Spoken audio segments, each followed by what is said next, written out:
You ask Tiger to calculate. This deals with linear inequalities with one unknown. The final result is x greater than -2. Let's solve it step by step.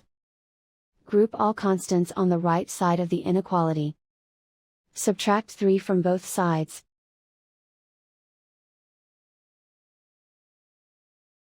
Simplify the arithmetic.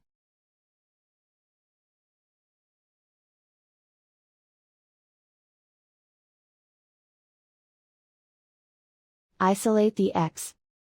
Divide both sides by 4.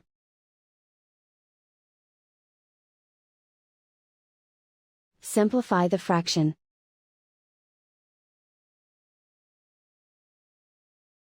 Find the greatest common factor of the numerator and denominator.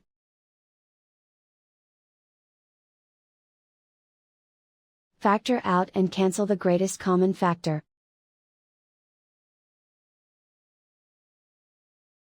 Plot the solution on a coordinate grid.